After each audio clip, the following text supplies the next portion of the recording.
स्वागत है आप सभी लोगों का हमारे YouTube चैनल हेल्प डेस्क 14 में। आज जो हम लोग पढ़ने वाले हैं that is class 9 history chapter 1 French revolution. इस चैप्टर को हम लोग पढ़ने वाले हैं। हमने इसके पहले के वीडियोस ऑलरेडी हमारे चैनल पर अपलोड किए हुए हैं, आप वहां से उन वीडियोस को चेक कर सकते हैं। वैसे आपको बता दें इसके पहले का जो हमारा टॉपिक था वो नेशनल असेंबली था। National assembly that means France become a constitutional monarch, वो हमारा टॉपिक था। और अब जो है क्या है कि पहले तो मोनार्की था भी, दैट मींस राजा एक तरीके से था, लेकिन काम कौन कर रहा था? नेशनल असेंबली काम कर रही थी वहां पर। नेशनल असेंबली क्या है ये ऑलरेडी पुराने वीडियोस में आप चेक कर लीजिएगा। अब क्या है कि पहले तो राजा था लेकिन काम नेशनल असेंबली कर रही थी, अब राजा रहेगा ही नहीं। आखिर ऐसा क्या हो जाता है यहाँ पर? देखिए क्या होता है कि although Louis XVI had signed the constitution, he entered into secret negotiations with the king of Prussia। कहने का मतलब है कि जो 1791 में जिस संविधान को उन्होंने एग्री करके वहां पर लागू करवाया था, तो ये सब चीज होने के बावजूद राजा तो आखिर राजा है, वो तो चाहेगा कि किस तरीके से जैसे हम पहले रहा करते थे वैसे ही अब भी हम रहे, है नहीं? दोबारा से हमारी जो एक मोनार्की फॉर्म ऑफ गवर्नमेंट जो पूरे स्वतंत्रता के साथ दैट मींस वो अपनी आजादी के साथ अकेले राज किया करते थे, वैसी व्यवस्था दोबारा बन जाए। तो उसके लिए वो क्या करते हैं कि चोरी छुपे अपने नेबरिंग कंट्रीज के साथ मिलकर के वो क्या करते हैं कि आपस में प्लान्स बनाते हैं, और वो प्लान्स के तहत दैट मींस जिनसे वो मिलते हैं, जैसे यहाँ पर आपको प्रुशिया के बारे में बताया गया, ऑस्ट्रिया के बारे में बताया गया है, और वो चाहते क्या है कि किसी भी तरीके से वो अपने दैट मींस जो उनके नेबरिंग कंट्रीज वगैरह के साथ मिलकर के send troops to put down the events that had been taking place there since summer 1789, यानी कि 1789 के समर से वही 14 जुलाई उस समय से जो चलती आ रही है चीजें उसको हटा दें। दैट मींस जो नेशनल असेंबली है इसके सभी चीजों को उस पर धावा बोल देना है, उसको हटा देना है और वापस से मोनार्की को एस्टेब्लिश कर लेना है। मगर होता क्या है जरा ये देखिए, ये लोग जब चोरी छिपे बातचीत कर रहे थे, प्लान बना रहे थे, तो ऐसा नहीं कि नेशनल असेंबली के कोई ऐसे गुप्तचर वगैरह नहीं होंगे, इन्फॉर्मर्स नहीं होंगे, इनके भी होते हैं। जब इनको पता चलती है तो वो क्या करती है, बिफोर दिस कुड हैपन वो अपने ट्रूप्स को भेजते और टुक ओवर करते, दैट मींस नेशनल असेंबली को हटाते। उसके पहले नेशनल असेंबली जो है आपस में वोटिंग्स करती है, विचार विमर्श करती है उन बातों पर, और अप्रैल 1792 में declare war against Prussia and Austria. कहने का मतलब है कि जब तक ये प्लान्स बनाते उसको इंप्लीमेंट करते, उसके पहले इसकी भनक किसको लग जाती है? नेशनल असेंबली को, और वो धावा बोल देती है, दैट मींस आक्रमण कर लेती है और अपने आप को एक तरीके से सेव कर लेती है। अब चलिए आगे बढ़ते हैं। केवल फैक्ट्स को हम लोग पढ़ते चलेंगे, आगे बढ़ते हैं। तो आगे बढ़ने के साथ साथ देखिए हमारे पास क्या है कि उस वॉर के टाइम पीरियड को हम समझेंगे, उस वॉर को समझेंगे, क्या होता है उस वॉर में। जरा देखिए कि thousands of volunteers thrown from the provinces to join army. They saw this war as the people against kings and aristocracies all over the Europe। कहने का मतलब है कि क्या है कि वो इस तरीके से सोच रहे थे, कैसा? वो देख रहे थे कि एक तो जैसे ही वॉर की बात आई तो सारे लोग मिलकर के एक साथ कहाँ निकल पड़े कि चलो भाई हम भी अब लड़ेंगे, और राजा को दैट मींस राजा ने ऐसा कुछ सोचा है कि नेशनल असेंबली को हटा दे, क्योंकि लोगों को एक बार चस्का लग चुका था कि बिना दैट मींस पहले वो मोनार्की के अंडर में रहा करते थे तो कैसी उनकी स्थिति थी, अभी नेशनल असेंबली के अंदर रह रहे हैं तो कैसी स्थिति है। तो दोनों को उन्होंने कंपैरिजन किया हुआ था। तो नेशनल असेंबली वाली जो स्थिति है वो थोड़ी सी ज्यादा बेहतर थी, इसमें लोगों को थोड़ा सा ज्यादा रिबेट छूट वगैरह मिला हुआ था, लेकिन मोनार्की वाले में ऐसा कुछ नहीं था। तो लोग क्या कर रहे हैं, इस लड़ाई को वो अपनी लड़ाई मान करके राजा के खिलाफ, सभी एरिस्टोक्रेसीज के खिलाफ वो एक बार में चल पड़ते हैं। अलग अलग जगहों से अलग अलग वॉलंटियर्स, मतलब बहुत सारे लोग जो है वो अलग अलग प्रोविंसेस से निकल करके इस वॉर में हिस्सा लेने के लिए चल पड़ते हैं। क्या होता है, जाते टाइम पर among the patriotic song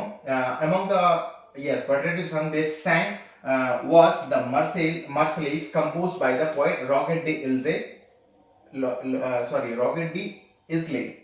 Isle ऐसे करके पढ़ सकते हैं। It was sung for the first time by volunteers from Marseille as they marched into the Paris so voters name। क्या होता है कि जैसे फ्रांस, जैसे मान लीजिए कि अगर ये फ्रांस है आपका ऐसा तो नक्शा नहीं है उसका, तो फ्रांस के जो निचला हिस्सा है यहाँ पर आपको जो है मार्सेल्स एक जगह का नाम है, यहाँ से जो बहुत सारे वॉलंटियर्स निकलते हैं, मतलब स्पेशली उस पर एम्फसाइज किया गया है। इस बात पर क्यों किया गया मैं आपको बता देंगे।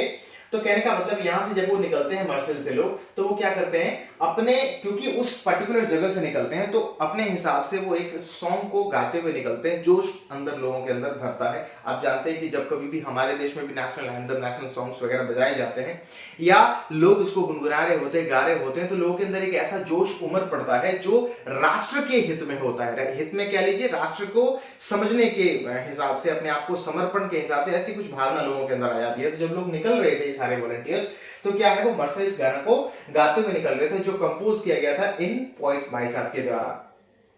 और ऐसा इसलिए भी था क्योंकि वो क्या कर रहे थे, वो सारे वॉलंटियर्स जो है वो मार्सेल्स जो जगह का नाम है वहां से निकल करके वहां की तरफ जा रहे थे, किधर की तरफ, लड़ने के लिए, वहां जो राजा का जो किला है उस जगह पर जाना था इनको, तो वहां वो निकल रहे थे। क्या होता है आगे इसी मार्सेल्स को लेके क्या कहा गया है कि Marseillaise is now the national anthem of France. कहने का मतलब क्या है कि जो सॉन्ग को वो गाते हुए निकल रहे थे ना, आज के वक्त में ये सॉन्ग क्या चीज है, हमारा नहीं, उनका वो नेशनल एंथम भी है। चलिए आगे बढ़ते हैं। ये कुछ फैक्ट्स हैं जिन फैक्ट्स को हम आपको बताते जा रहे हैं, अननेसेसरली चीजों को हम यहाँ पर शामिल नहीं कर रहे हैं। अगर बात करें उस वॉर के बारे में, तो देखिए क्या है कि अगर लोगों ने लड़ाई लड़ी है, दैट मींस उनके खिलाफ जो लड़ाई चल रही है राजा के खिलाफ, दैट मींस लड़ाई सिर्फ शांति लेकर के नहीं आता है, ये नुकसान भी पहुंचाता है नहीं, brought losses and economic difficulties to the people. अब लड़ाइयां खड़े पैर यूं ही ऐसे ही नहीं लड़ी जाती, क्या होता है कि आपको नुकसान तो झेलना पड़ेगा, गोली बारूद बंदूक या जो भी चीजें लगती हैं वो पैसों से खरीदी जाती हैं, ह्यूमन का जो नुकसान होता है वो होता ही है। तो कुल मिलाकर के इकोनॉमिकल जो प्रॉब्लम है वो तो बढ़ेगी बढ़ेगी। तो क्या होता है, ये चीज हमने देख लिया। इसके साथ और क्या है हमारे साथ कि while the men were away fighting at the front, women were left to cope with the task, earning a living and looking after their families. केवल पुरुष लोग ही इस लड़ाई में शामिल नहीं थे। देखिए क्या, भले ही वो फ्रंट पर लड़ रहे थे, वहां जाकर के लड़ रहे थे, जो महिलाएं जो रह गई थी वो भी एक काम कर रही थी, परिवार को सींच रही थी, परिवार को संभाल रही थी, अपने फसलों को देख रही थी, सब कुछ को कंट्रोल कर। दैट मींस यहाँ पर ये बताया गया है कि महिलाओं का भी योगदान उसी हिसाब से है, भले ही लड़ाई में नहीं है, लेकिन जो बाकी चीजें रह गई हैं, पीछे छूट गई हैं, पीछे जो हैं, जिनका भी रहना बहुत जरूरी, क्योंकि लड़ करके वापस आप घर ही तो आएंगे, अब घर ही नहीं बचेगा तो क्या करेंगे आप, है नहीं। तो कहने का मतलब क्या है कि उस चीज को वो आगे लेकर के चल रही थी। हम आपको इसलिए बता रहे हैं ये चीज क्योंकि एक तरीके से समझना है हमें कि महिलाओं का क्या हिस्सेदारी है। वैसे तो एक सेपरेट टॉपिक है महिलाओं को लेकर के, आगे देखेंगे। A large section of populations were convinced that the revolution had to be carried further and the Constitution of 1791 gave the political rights only to the richer section of society। क्या कहा गया यहाँ पर कि देखिए कि कुछ लोग सोच रहे थे कि ये जो रेवोल्यूशन है, चलो ठीक है, उनके खिलाफ हमने प्रोटेस्ट कर दिया, उनसे लड़ाई कर ली राजा के खिलाफ, लेकिन क्या है कि कुछ लोग सोच रहे थे कि लड़ाई को जारी रखो। क्यों जारी रखो? क्योंकि जो हमारे पास जो कॉन्स्टिट्यूशन जिसको एक्सेप्टेंस मिला है 1791 में, उस कॉन्स्टिट्यूशन में, उस संविधान में क्या है कि केवल थर्ड स्टेट्स के जो रिचर सेक्शन है ना, उन्हीं को राइट्स मिले हैं, पॉलिटिकल राइट्स उन्हीं को केवल मिले हैं। और उसी थर्ड स्टेट्स में और भी जो लोग हैं, हमने देखा था ना एक्टिव और पैसिव सिटीजन्स के बारे में कि 25 साल से ज्यादा लोग जो टैक्स भर सकते हैं वही लोग केवल वोटिंग कर सकते हैं। तो ये डिस्पैरिटीज थी थर्ड स्टेट्स में, ठीक है। तो ये अपने लड़ाई को थोड़ा सा जारी रखते हैं। देखिए उसके बाद फिर क्या होता है, इसका इंपैक्ट हम देखेंगे। इसका इंपैक्ट क्या होता है कि कुछ पॉलिटिकल क्लब्स वगैरह का इमरजेंस यहां पर होना शुरू हो जाता है। ऐसे डिस्कशंस, ऐसे छोटी छोटी पार्टियां वगैरह पार्टी बनने शुरू हो जाती हैं, पॉलिटिकल क्लब्स बनने, यूनियन सोसाइटी बननी शुरू हो जाती हैं, जो क्या करती है, इन बातों को आपस में डिस्कशंस करना शुरू करती है। देखिए क्या होता है कि political clubs became an important rallying point for the people who wished to discuss government policies and plan their own forms of action। किस तरीके से कैसी प्रतिक्रिया देनी है उस चीज के लिए वो छोटे छोटे ग्रुप्स और सोसाइटीज का फॉर्मेशन करना शुरू कर देते हैं और कई सारे ऐसे क्लब्स वगैरह बनाते हैं। इन्हीं क्लब्स में से the most successful of these clubs was the Jacobin, which got its name from the former convent of saint Jacobin Paris. क्या होता है देखिए, इन्हीं क्लब्स में से एक क्लब है हमारा जैकोबिन क्लब, जिसके बारे में आगे हम अभी और डिस्कस करेंगे नेक्स्ट स्लाइड पर। तो इनको जैसे ये जो क्लब होता है ये थोड़ा सा ज्यादा पॉपुलर होता है, इस टाइम पर पॉपुलर होता है, इनमें बहुत सारे लोग भी जुड़े हुए होते हैं इस क्लब में। सभी क्लबों में से ये थोड़ा सा आगे निकल जाता है, पॉपुलैरिटी ज्यादा होती है। इसका नाम जैकोबिन इसलिए पड़ता है क्योंकि जहां पर इस चीज का फॉर्मेशन हो रहा था, जहां पे इस संगठन बनाई गई थी या चल रही थी, वो कहां पे हुई थी, सेंट जैकोब पेरिस। ये एक क्या कहते हैं, पहले से एक चर्च नुमा एक बिल्डिंग था जिसमें ये सारी चीजें चल रही थी, है ना। हमने देखा था ना क्लर्जी वाला जो हिस्सा है वो बिल्कुल खत्म हो गया था, जो स्टेट है उसको जो प्रिविलेजेस मिले थे वो पूरी तरीके से हटा दिए गए थे, तो जितनी बिल्डिंग्स वगैरह हैं वो इस्तेमाल में आने लगी थी किसके, गवर्नमेंट के। तो वहां पर ये खाली पड़ी होंगी जैसे भी होंगी, तो वहां पर इस चीज का फॉर्मेशन होता है किसका, जैकोबिन का, इसलिए इसका नाम जैकोबिन क्लब ही पड़ता है। अब क्या होता है, women too who had been active throughout this period form their own clubs. अब केवल पुरुष ही ऐसा काम नहीं कर रहे थे, महिलाएं भी ऐसा काम कर रही थी, उन्होंने भी क्लब्स बनाए थे, उनको भी खुद के राइट्स चाहिए थे। हमने देखा ना कि जो लॉ टैबलेट था, हमने पढ़ा था ना लॉ टैबलेट्स के बारे में, कुछ इस तरीके से फॉर्मेशंस बना हुआ था लॉ टैबलेट। लॉ टैबलेट जो बना हुआ था उसमें हमने देखा था क्या था, वहां पर केवल मेन को ही राइट्स के बारे में, मेन के राइट्स के बारे में भी चर्चा किया गया था, महिलाओं का जरा भी कोई जिक्र नहीं था वहां पर। तो इन्होंने भी पॉलिटिकल क्लब्स अपने बनाए थे। चलिए आगे बढ़ते हैं, तो हम पढ़ेंगे किसके बारे में, जैकोबिन क्लब्स के बारे में, है ना। हमने ऊपर देखा था जैकोबिन क्लब्स क्या, हमने आपको बताया कि नेक्स्ट स्लाइड में हम आपको बताएंगे। तो क्या है, देखिए क्या है कि the members of Jacobian The members of the Jacobin Club belongs mainly to the less prosperous sections of the society. They included small shopkeepers, artisans such as shoemakers, pastry cooks, watchmakers, painters, as well as the servants and daily wages workers. अब देखिए जरा कि Jacobin clubs के member कौन कौन थे, कौन कौन लोग इसमें मिलकर के इस क्लब्स को, ये क्लब बनाए थे, सोसाइटी अलग से इन्होंने क्रिएट किया हुआ था। इनमें जो लोग थे वो थर्ड स्टेट के ही थे, लेकिन लेस प्रॉस्परस थे। लास्ट टाइम हमने देखा था ना वहां पर कि जो हमारा नेशनल असेंबली था उसमें जो ज्यादातर लोग वही थे जो थर्ड स्टेट्स के रिचर जो सेक्शंस थे, जो ज्यादा पैसे जिनके पास था, वो लोग वहां पर पावर में थे। लेकिन जैकोबिन क्लब्स के फॉर्मेशन में कौन कौन लोगों का हिस्सेदारी है, वैसे लोग हैं इसमें जो समाज के थर्ड स्टेट से बिलोंग तो करते हैं लेकिन उनके पास पैसा बहुत कम है, ना के बराबर है। जैसे पेस्ट्री कुक्स होते हैं, शू मेकर्स, वॉच मेकर्स, ये छोटे छोटे किसान वगैरह जो डेली वेजेस वगैरह पर काम करते हैं, वो सारे लोग। देयर लीडर वाज मैक्सिमम रॉब्सपेयर, इनको याद रखेंगे आप, बड़ा जरूरी से व्यक्ति हैं ये मैक्सिमम रॉब्सपेयर के बारे में, क्योंकि अभी रेन ऑफ टेरर जब पढ़ेंगे तो इनके आतंक के बारे में भी हमको पढ़ने को मिलेगा वहां पर।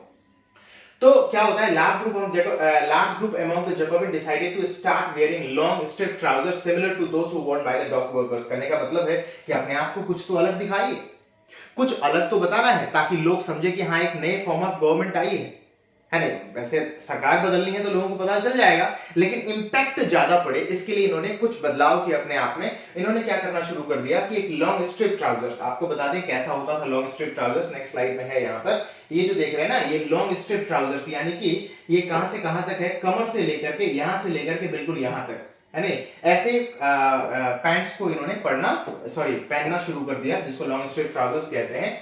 और इस लॉन्ग स्ट्रिप ट्राउजर्स को क्या, जो भी लोग पहनते थे उनको क्या कहा जाता था कि this Jacobin came to be known as the sansculottes. जो लोग उस लॉन्ग स्ट्रिप ट्राउजर्स को पहनते थे उनको सैनक्लूटोस कहा जाता था, literally meaning those who without knee breaches. Knee breaches की अगर बात करें कि नी ब्रीचेस आखिरकार क्या होता है, तो ये भी आपको हम स्लाइड में बता दें कि नी ब्रीचेस, यहां पर आप देखेंगे कि ये जो शू पहना हुआ है ना उन्होंने, ये जो इन्होंने शू पहना हुआ है, ये देखिए घुटने तक बिल्कुल टाइट होता था, बांधा रहता था। आपने अंग्रेज जो ब्रिटिशर्स हैं उनको देखा था ना कि जो फुल पैंट पहनते थे पूरा, तो उनका पैंट बिल्कुल अंदर होता, शू उनके घुटने तक रहता था, उसको ऐसे ऐसे करके वो पहनते। तो ये इसके बिना जो लोग पहनते थे, है ना, तो those who without knee breaches, ये चीज है। उसके बाद अगर नी ब्रीचेस के साथ अगर बोले हम पूरा फुल वाला, तो ये चीज हो जाता है, मैंने इसको सैनक्लूटोस कहा जाता था उसको।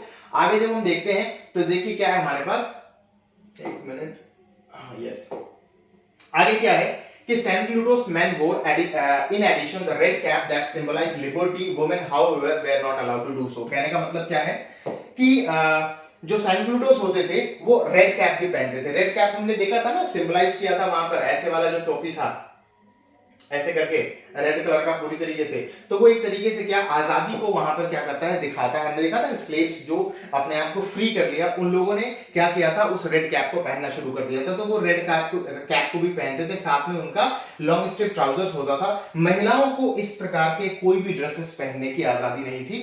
दैट मींस महिलाओं का तो खैर अभी फिलहाल चर्चा ही नहीं है।